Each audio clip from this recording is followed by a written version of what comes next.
Hello everyone. If you like what I'm doing here, please consider subscribing, liking, and commenting. It would really help the channel out quite a bit. Thank you very much. The CBS Radio Mystery Theater presents...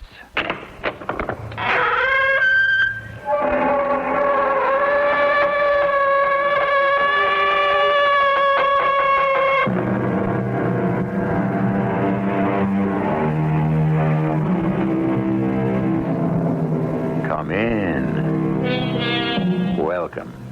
I'm E.G. Marshall. This is the story of the dilemma of Curry Harrow, a young research scientist who believed in the evolvement of man only through science and nature. The ideas of religion or faith in God he firmly excluded. Man was his super being. The kingdom was here and now, and there could be no hereafter. For to him, the possibility of life after death was a primitive superstition. For this reason, Curry Harrow was determined that he would, while he could, serve nothing but science and himself. Until hospitalized one day after a serious car accident. Jenkins, what have you and old Doc Blanchard done to me? I can't move. Answer me. Why am I on an operating table? He's opening his eyes. Dr. Blanchard, come back. I think Curry... Of course I'm opening my eyes. I'm talking to you and you act like you don't hear a word. Blink your eyes. Nod your head. Give me some sign that... Dr. Blanchard, why can't you hear me? For pity's sake, do something. Poor Curry. He's dead.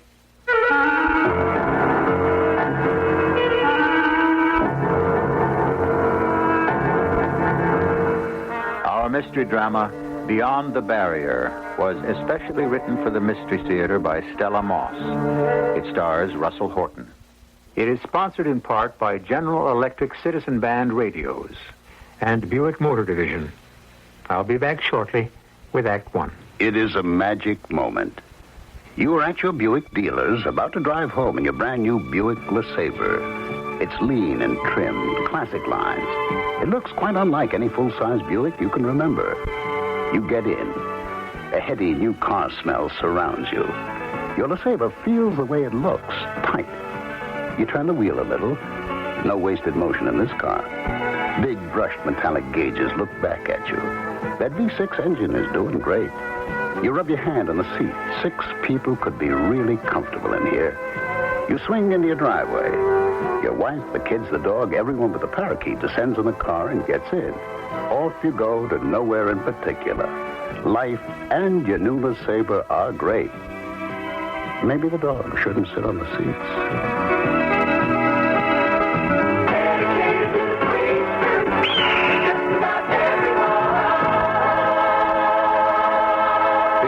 Open when you're busy and close when you're not?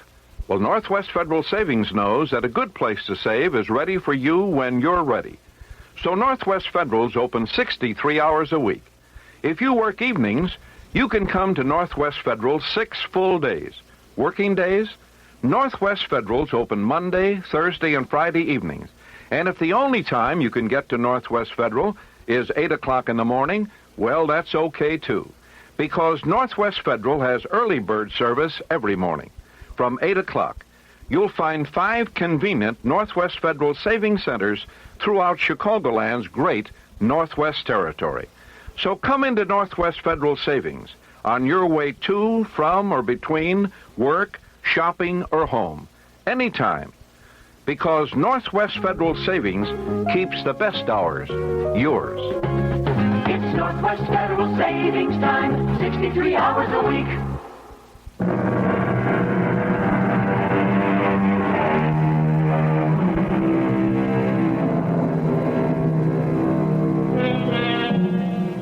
After a long, late session at work in his favorite place in the world, the science lab, Dr. Curry Harrow, young and brilliant research man, was driving home.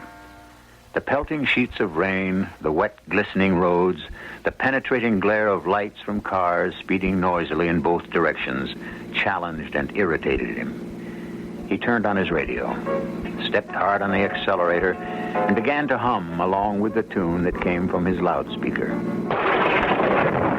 Suddenly, the sky split as a jagged streak of lightning cut sharply across the darkness, and a mighty crash of thunder shook the air around me.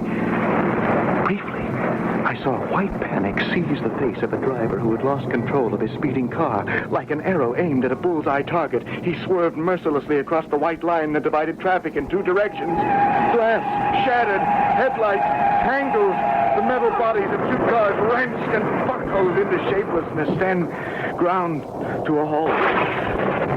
Inside my car, there was a splattering of blood, a tearing of muscle, of bone, and agony of pain. As I lost consciousness, my last thought was that I was not going home for dinner.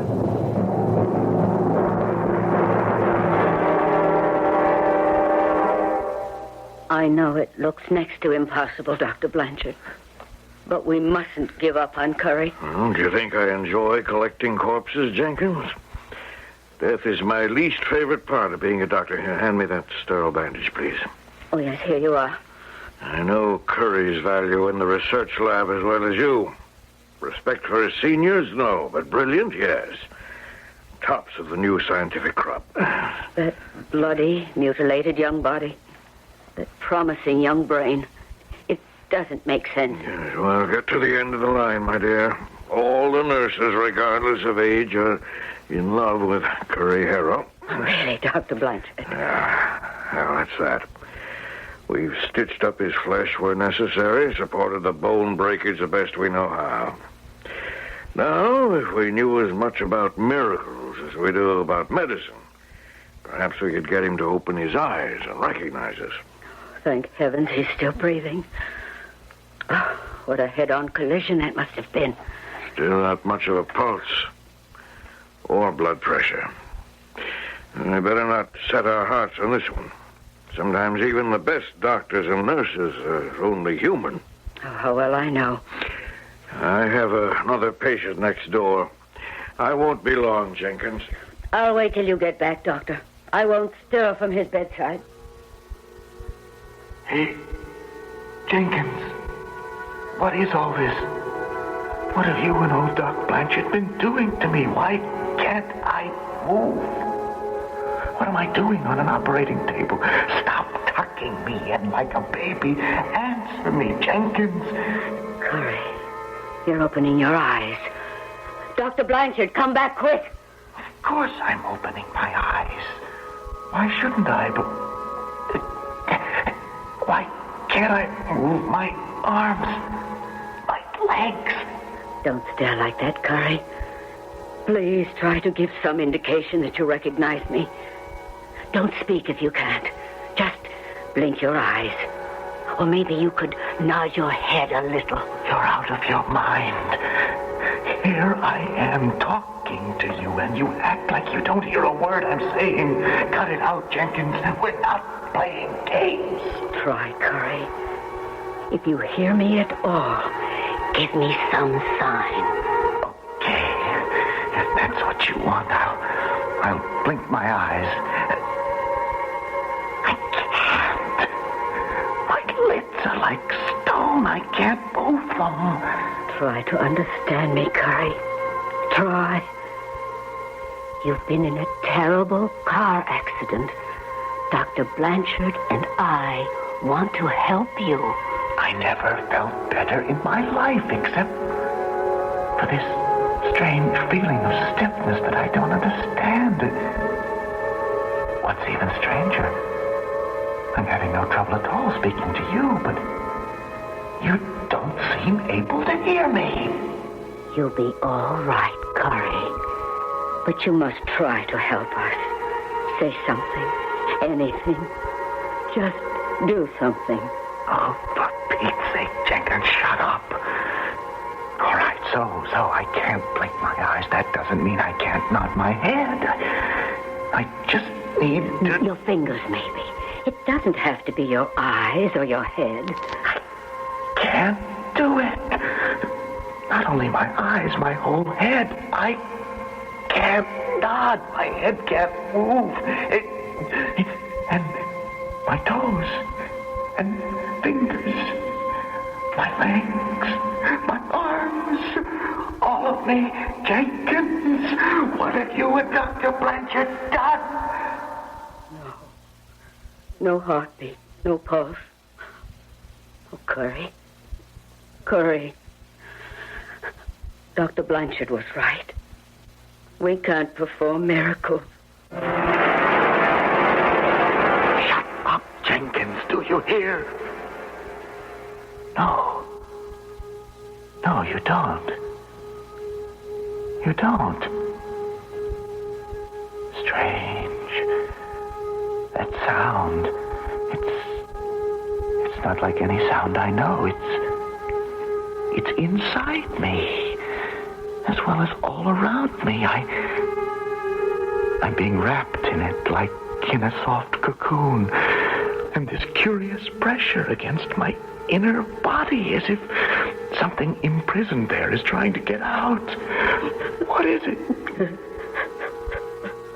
You're crying, Jenkins. Why? It's something wonderful. I don't understand it, but look up, Jenkins. Look, I'm not all cold and stiff anymore. I've got 2 cells.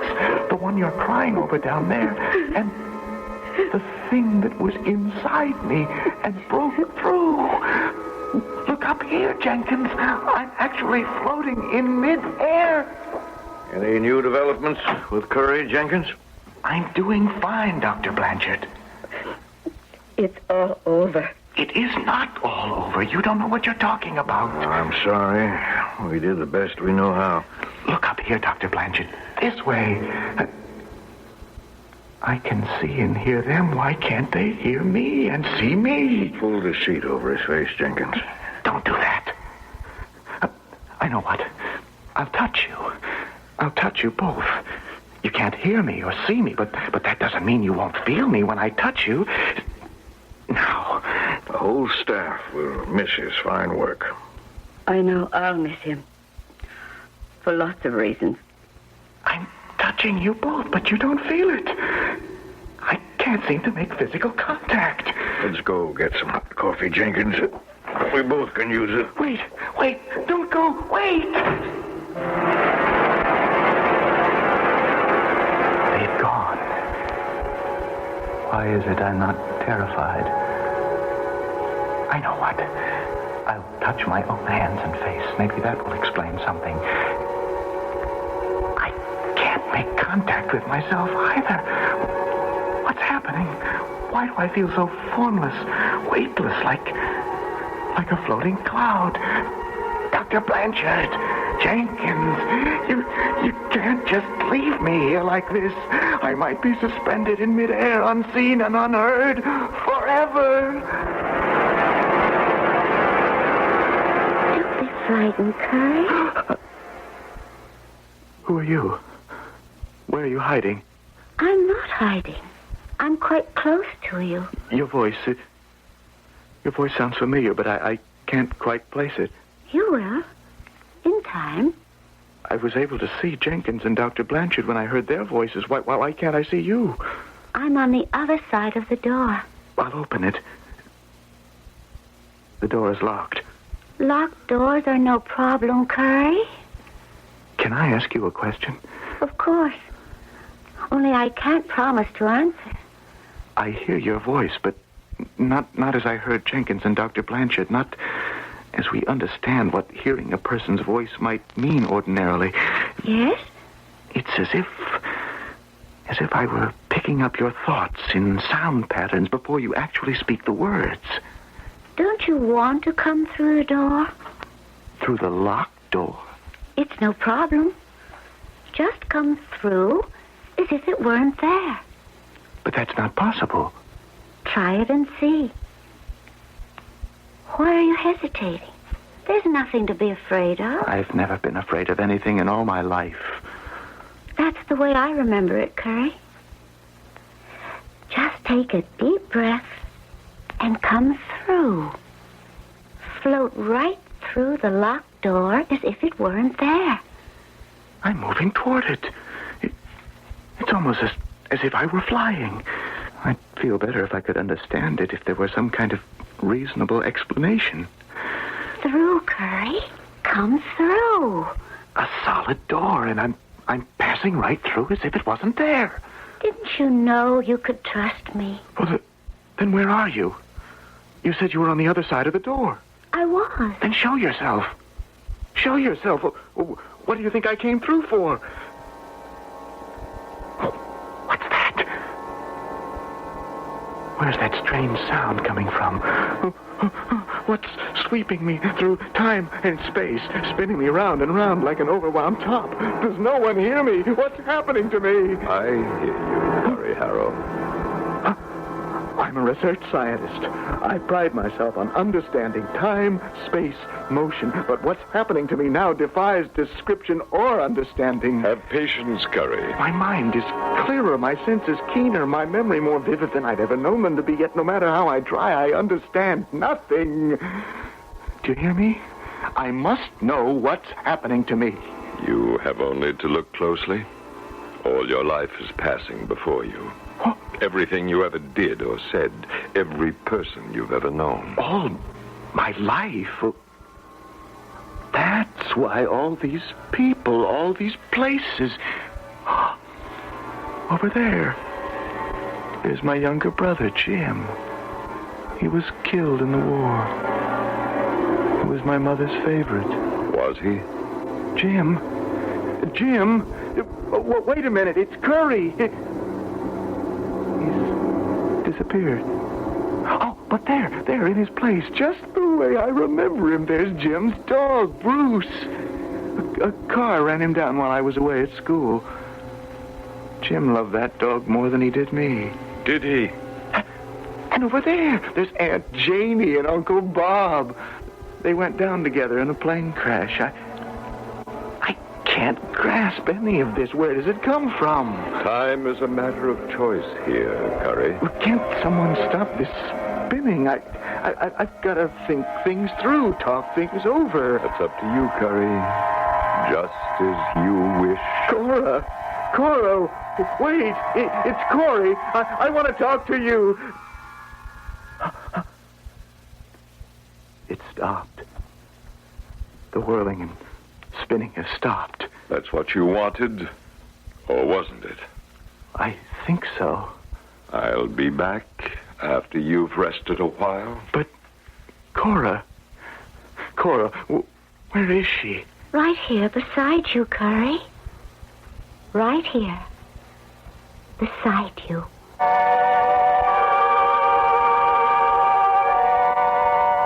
So Curry Harrow, brilliant young man of books and science, is facing a situation which thus far has defied his scientific expertise. How long will it be till he can uncover an explanation or even a theory that will throw some satisfying light on the bewildering circumstances that surround him? Or are there some things beyond the comprehension of even the most brilliant young scientific minds? I will return shortly with Act Two. Do I, Howard Cosell, really embody the sum total of all human knowledge? No. I know nothing about CB radio. However, neither do lots of folks. So for everyone, I question General Electric. Their answers made it evident why GE is expert in CB. Listen to the words of Steve Walker, GE's manager of marketing research. Steve, how have you guys made sure your new 40-channel CBs don't turn out to be turkeys? Consumer testing, Howard. A time-worn expression. Pray, elucidate. Certainly, our procedure with new products is to place hundreds in a test market. Then we survey the owners and investigate any complaints. We'll tear down an entire set to get to the bottom of a problem. Then we can eliminate it. That's using research for more than just talk. Thanks, Steve. Research. Another reason to buy GE CB. This is Howard Cosell saying GE. That's more than you can say about any other CB. How would you like to earn money by going shopping? Just go to your True Value hardware store and buy a General Electric appliance that's on their rebate list, and you can earn $2, $3, or $5 back from GE. Buy a GE lighted makeup mirror that's versatile in 3 ways. You can stand it on a shelf, hang it on a wall, or carry it around. Get it and earn back $2 from GE. Or invest in a GE 2-slice toaster oven broiler that toasts, bakes, and broils without heating up the house or wasting energy. When you buy it, you get $3 back. Or get a GE self-cleaning iron from True Value hardware stores. It cleans by flushing out lint and mineral deposits when you push one button. When you buy the self-cleaning iron, you get $5 back from GE. Take advantage of General Electric rebate days in effect now through March 12th at participating True Value hardware stores. True Value Hardware is more than just a name. It's a way of doing business that means True Value.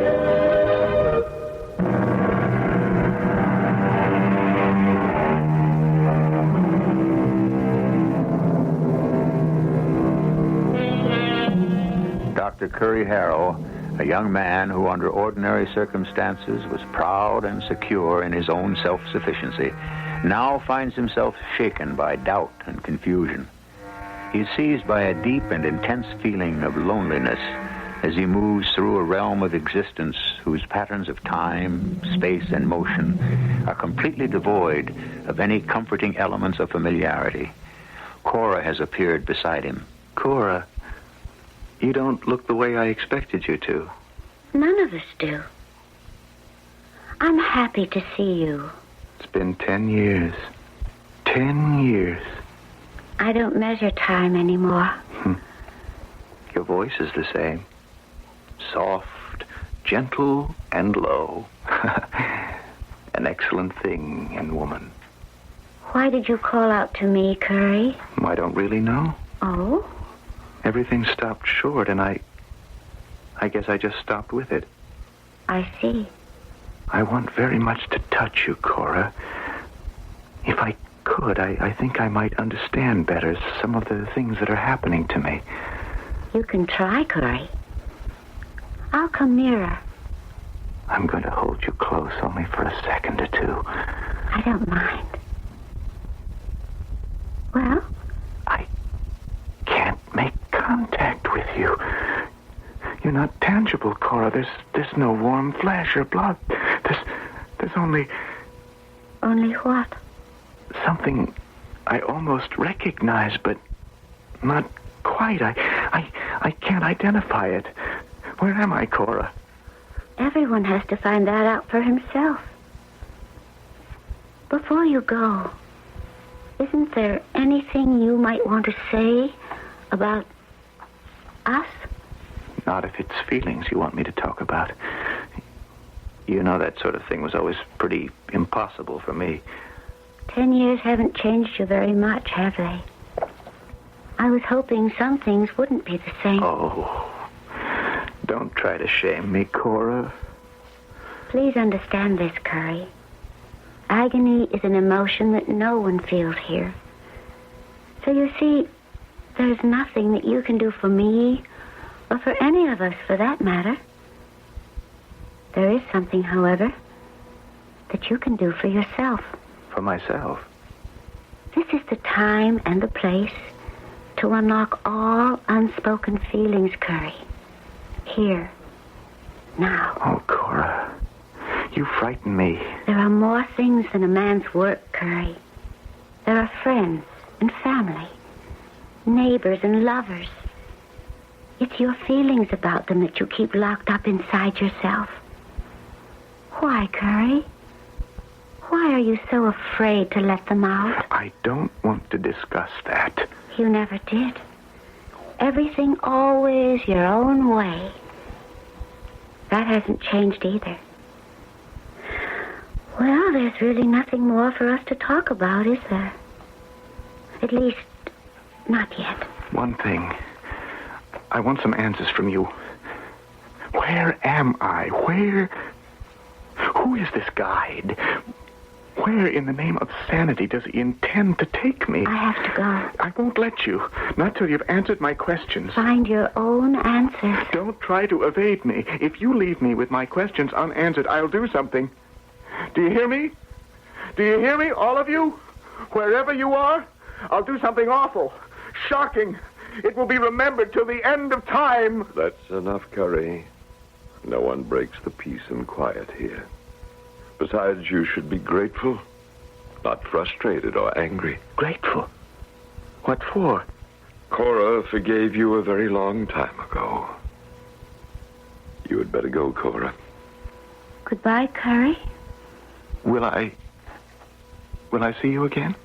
Cora doesn't decide that. There are many other factors. I don't see her anymore. Why didn't she wait for me to say goodbye? You have other places to go and things to do. Where are you taking me? There is nothing to be frightened of. This way, Curry. Why must everything spin and whirl this way? It's the way things are here. No, that is no explanation. Those endless faces whizzing by, those places stirring up the past. They're things I haven't thought of for years. They shouldn't frighten you, Curry. No, I'm not frightened. I'm confused. I'm bewildered. Let me out of this, whatever it is. I want out. Why, Curry? Is there something that troubles you in those reminders of the past? They're over and done with. They're sad, strange, far off, like shadows or echoes. Nobody can undo the past. Now, what use is it to unreel it like an old movie at breakneck speed? It can't accomplish anything. That remains to be seen. Look at them. Look at them whiz by like rockets or meteors, schoolmates, teachers, relatives. Even an old friend or two, all long gone. Watch them all waving, smiling at me. Not a single one that I cared very much about, that I did anything for. And the truth is, not a single one of them cared very much about me. Is that what you really think? Oh, make them go away. I've had all of it I can bear. It's phony. If any of them meant the least little bit of it, they'd do something to get me out of this. You never asked them. Oh, no. Not that. Look over there. My father, my dead father, is pushing himself out of his grave. Is he? Don't do that. Please, please don't. Don't do what, Curry? I thought I saw a corpse. Not this. So you said. But my father is formless, weightless, floating like Cora. Not a corpse. I was hoping you'd come, Curry. I'll be back whenever you're ready. I'm going to leave you two alone together.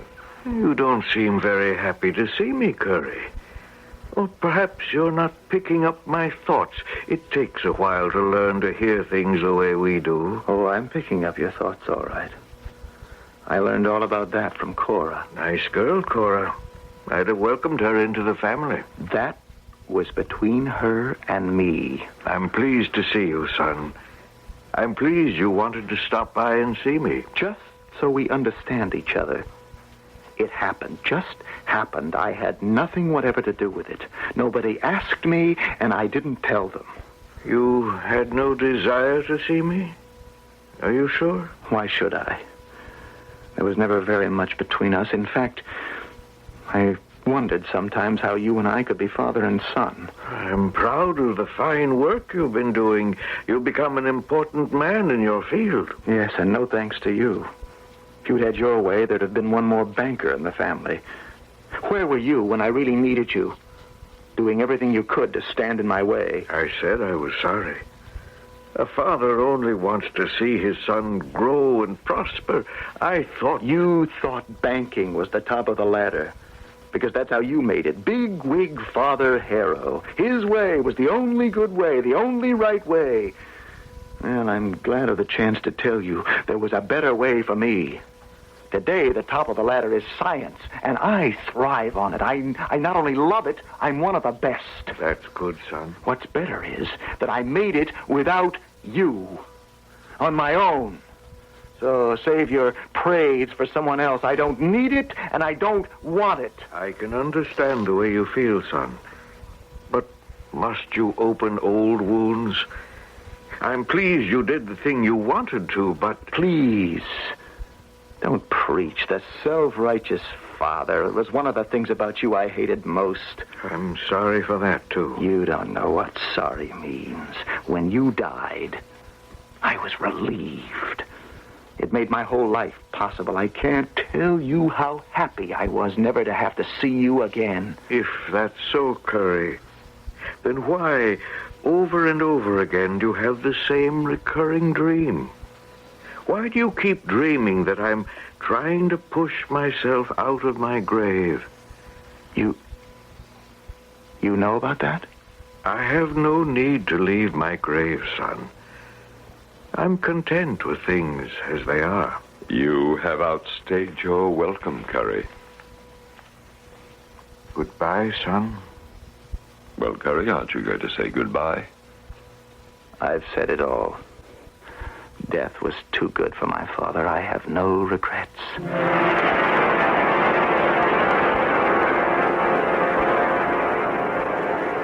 How quiet everything is.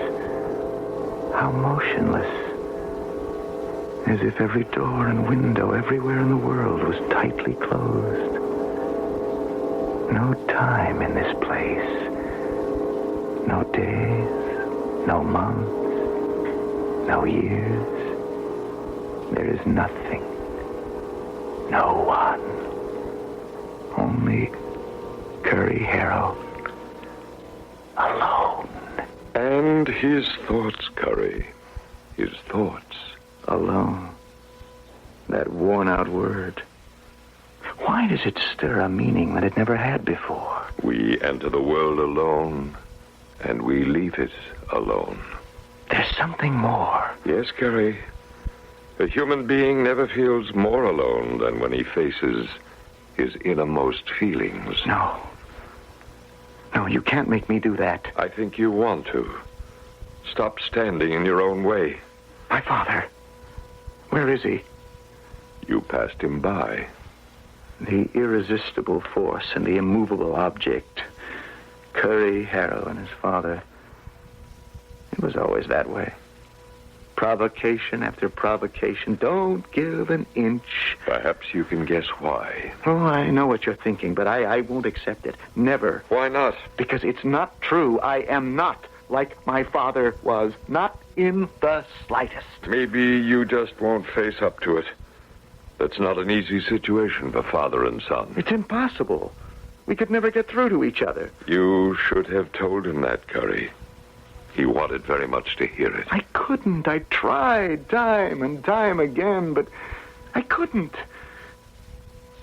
What's wrong with me? You're not quite ready, I guess.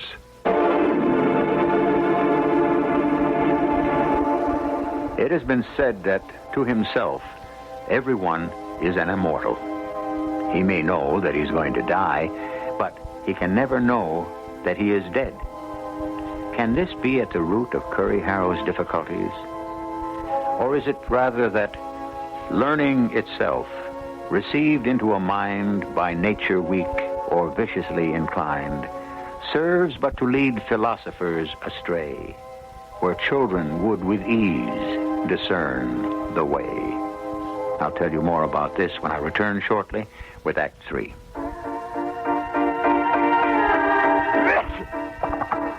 Here in my hand is a little capsule. It's Contact. It contains enough cold medicine to help relieve cold symptoms caused by every known virus. Think about that the next time you're sick. Sneezing, dripping, all clogged up. Then let us help you with real medicine, like Contact. We're #1 in the whole world. Give your cold to Contact. Real medicine for real cold. Take only as directed. This is Helen Van Slyke. If you're one of the 3 million readers who enjoyed my romantic novels, The Heart Listens and The Mixed Blessing, I'm sure you'll enjoy The Rich and the Righteous. It's a very human story of people torn between personal happiness and business ambition. You'll meet 5 women who love deeply and 5 men who accept or reject their love. The Rich and the Righteous is true to life. I hope you'll look for it today. The Rich and the Righteous in paperback from Popular Library. They were promised interstate highways, a garage to call their own. So they came to our shores, the Dodsons, Toyotas, VWs, and MGs, all looking for the American dream. But when they need new mufflers or shocks, the treatment they get, even from the people who sell them, can often turn into a nightmare. Yeah, I know you bought it here, but the nearest muffler for your car is in Eindhoven.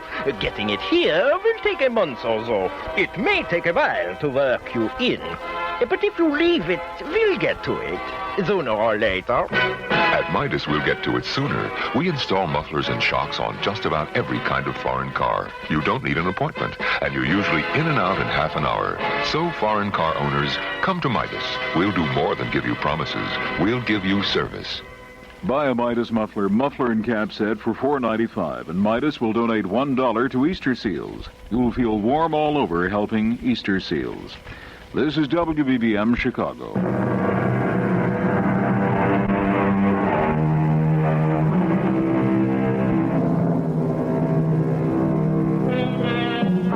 How true is it that fear of danger is 10,000 times more terrifying than danger itself? Confused and apprehensive, Curry Harrow moves closer to his guide, as if seeking protection from what lies ahead in these areas of the unknown. He is determined, if he can, not to be alone again. As they move through a world of mists and shadows, Curry's guide is directing his attention to something. Curry sees it. That stream of bright light burning in the distance. What is it? That's where you're going, Curry. But everything around it is dark. It doesn't seem to illuminate anything. You don't have to be afraid, Curry. Cora, everything is going to be all right, son. My father. Move toward the light, Curry. It's growing brighter every second. It's like a magnet. I don't want to go toward it, but I can't help myself. There's nothing to worry about, son. You'll see.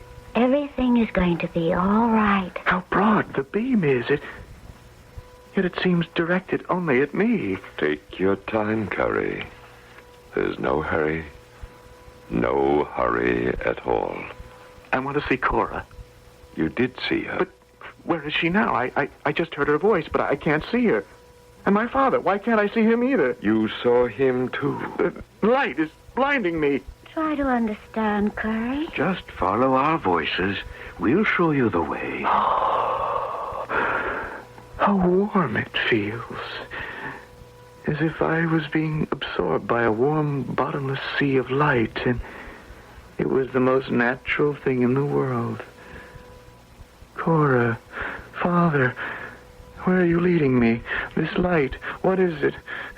What is it doing to me? We're close by, Curry. We're never very far away, son. Why do I fear it? And at the same time, why does it fill me with such feelings of awe, such strange anticipation? Move toward it, Curry. Jenkins, Dr. Blanchard, if you really care about me, I need you. Your time has run out, Curry. Open your eyes.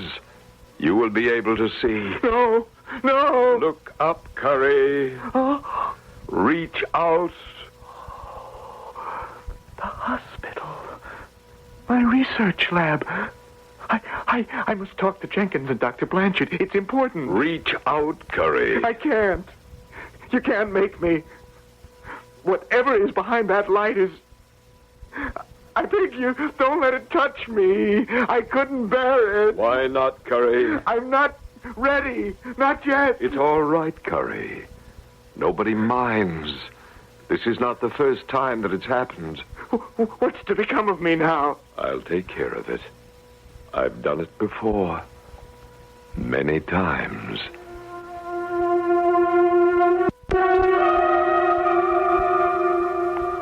How did we get into this narrow black passageway? It twists and turns like some crazy kind of corkscrew. I can hardly push through. Just let it happen, Curry. Every move is a struggle, as if I was fighting for something. Yet my sense seems numb. There's almost no air in here. There's enough. Just breathe deeply. All these sharp-edged corners we keep twisting and turning past. The darkness gets more like pitch all the time. I don't see how anyone could find his way out of here. Is that it? Is there no way out? One man does not have to understand everything, Curry. Some things don't need to be understood. They just are what they are. I want an answer. Is there no way out of here? Is that what this is? Do I twist and turn past promising corners that lead nowhere, struggling through this darkness until the end of time? In perpetual motion through infinite space? Time, space, motion. Aren't there any other things that matter to you? Yes. It's one more thing that I don't understand, but in the midst of all these extraordinary experiences, I have a most unusual yearning, one that I've never had before. I'd love to see something really familiar. The passageway is growing wider. You should move more easily now. Yes, and the darkness. What's happening to all that thick blackness? I've been fighting my way through. It's turning white. It's all turning white before my very eyes. Turn the corner, Curry. Why not? What have I got to lose? Suddenly, I'm impatient, as if What is it, Curry? Why are you staring like that? I have no idea how we got here, but I do know where we are. That desk over there. You recognize Oh, it. do I? That's the desk where they check the patient's charts. That's the closet where they keep some of the bandages and pills. And over there, look, it's the operating room. And here is the lab. You and I have been floating through the doors and walls and ceilings of the most important building I know. These white corridors are as familiar to me as my own name. Hold still a minute, Curry. Well, what are you pointing at? Down there. That table covered with a sheet.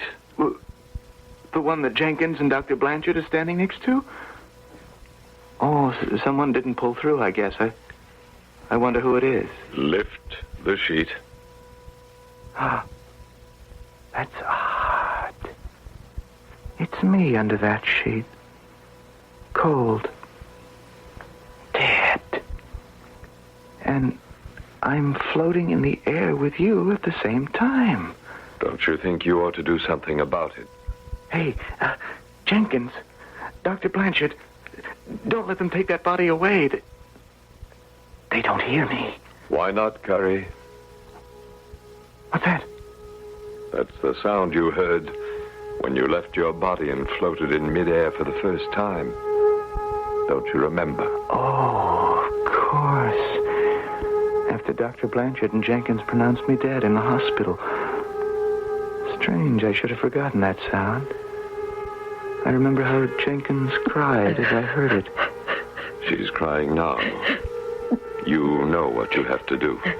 I'm not quite sure. Do it, Curry, while you're still formless and weightless.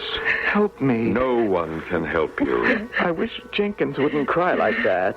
Get back into your body, Curry. There's no more time to waste. I'll try. Gently does it. You're going back into your body exactly the way you came out. It's working.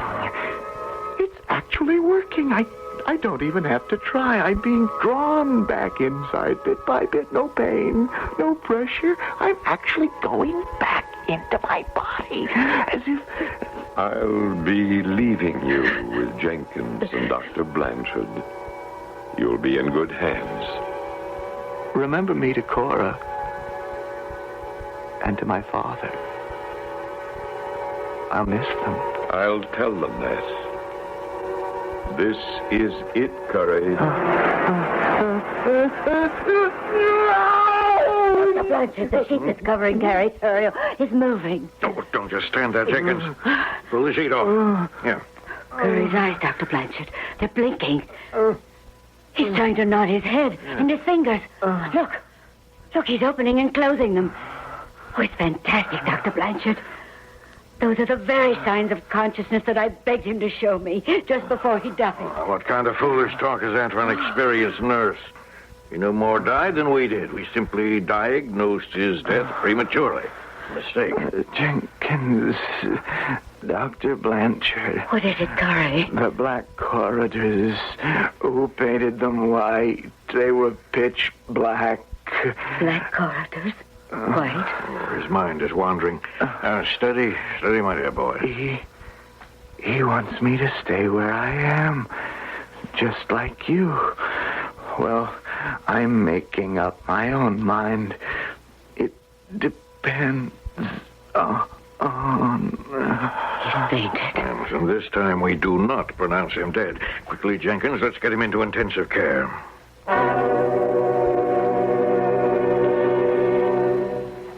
Well, Jenkins, how does it go? He seems to be breathing normally. Blood pressure? Okay. Pulse okay, too? Mm-hmm. Even his color is good. What bothers me is that he won't open his eyes. Come on now, Curry. Enough of this nonsense. You're in lots better shape, so open your eyes. He's trying to say something. Time, space, motion. Whatever that means. I'm going to slap him a couple of times. Yeah. No response. Still the closed eyes. It all went so fast. He's opening his eyes. What the devil does he see near the ceiling? He stares up there as if hypnotized. That sound again. I'm going to follow it. Just the way I did before. What sound? What on earth is he talking about? I don't hear a thing. Stay where you are, Curry. You're going to do all right. There is no doubt. You're going to do all right. Oh, Dr. Blanchard. Jenkins. I'm going to be all right. Of course you are. Here, let me fix your pillow. You've given us quite a time, Curry. That car accident you were in, a beauty. Funny, after the first few minutes, I didn't feel a thing. I seem to have lost track of time. How many weeks is it since the accident? How many weeks? I have the strangest feeling that I've been away somewhere, that I've been gone a long time. My dear boy, if you call being unconscious being away somewhere, and if you call 15 minutes a long time, then... 15 minutes? That doesn't seem possible. Yeah. Pour him some water, Jenkins. I want him to have these 2 pills. What he needs is sleep. Lots of it. Curry, what makes you think you've been away somewhere? Longer than 15 minutes. Oh, never mind, Jenkins. Let me have those pills. It's pointless to talk about it. Neither you nor Dr. Blanchard could possibly believe me.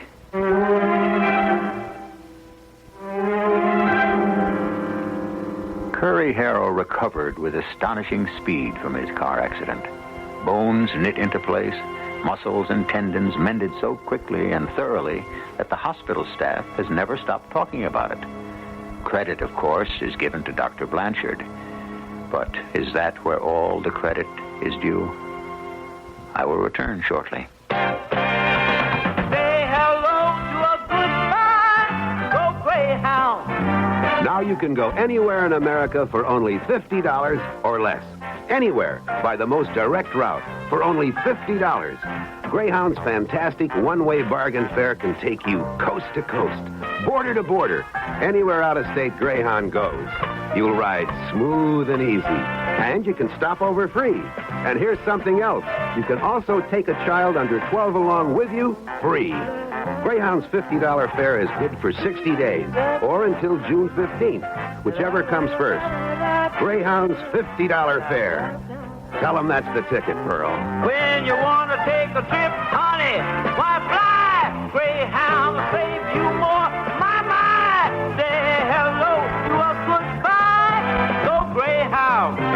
Bank AmeriCard or MasterCard.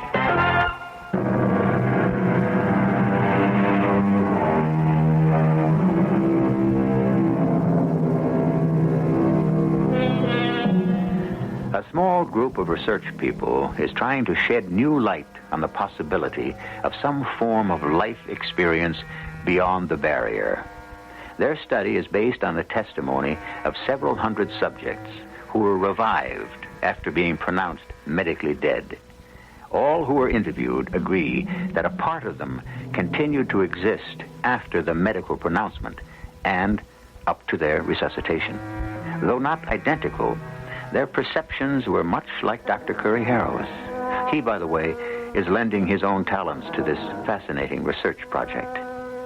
Our cast included Russell Horton, Arnold Moss, William Griffin, and Evie Juster. The entire production was under the direction of Hyman Brown. And now, a preview of our next tale. The room had been fitted up as a chemical laboratory with glass stoppered bottles, Bunsen burners, and other scientific paraphernalia. Bartholomew Sholto sat in a wooden chair by a large table in the center of the room. One glance showed that he was dead, with a ghastly, inscrutable smile on his face. Look here, Watson. What do you make of this? Well, appears to be a thorn stuck in the skin just above the ear. Precisely. You may pluck it out, but be careful, for it's poisoned. Oh, dear. And read what's scrawled upon that torn sheet of paper. The sign of the four. In heaven's name, what does it mean, Holmes? Murder, Watson. Murder, vengeance. I have but to supply only 2 more links to have an entirely connected case. Radio Mystery Theater was sponsored in part by Contact, the 12-hour cold capsule. This is E.G. Marshall inviting you to return to our Mystery Theater for another adventure in the macabre. Until next time, pleasant dreams.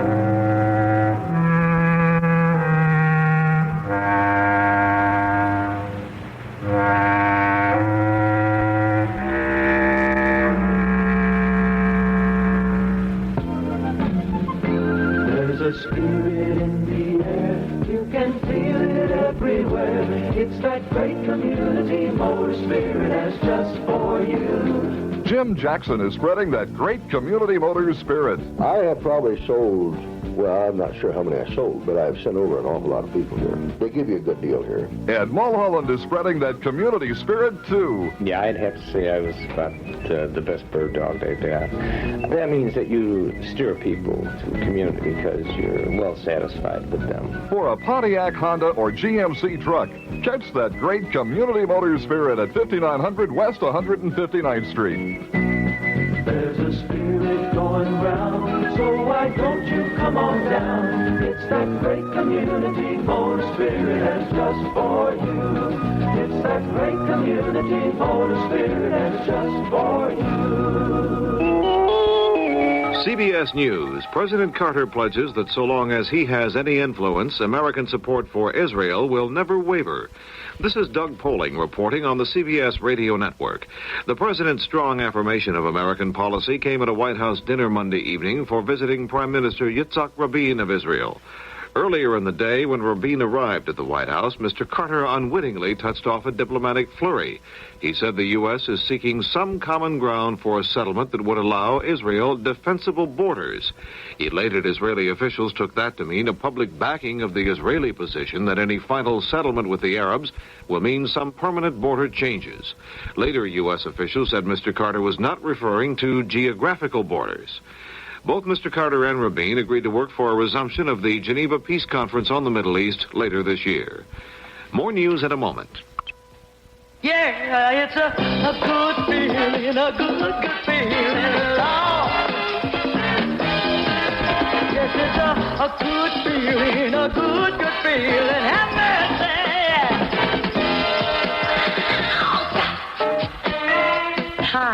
This is Lola Falana. If you're an employer, you should know that the federal minimum wage is $2.30 an hour for most workers. That's right, $2.30 an hour. If your company is covered by the federal minimum wage law, be sure your employees are paid properly. This message has been brought to you as a public service by the U.S. Department of Labor and this station. Hey, 'cause it's a good feeling, a real good feeling, getting satisfaction every day. Yeah, it's a good feeling.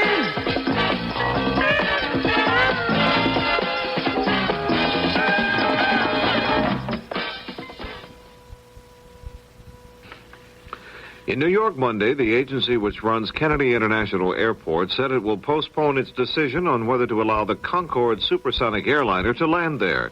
That decision won't come for at least another 30 days. British and French officials will be given this time to present a plan for dealing with the noise problem, the biggest objection in New York to the Concorde. There is at least one city that would be glad to accept the Concorde. A report from Mark Forrest of CBS station WCAU in Philadelphia.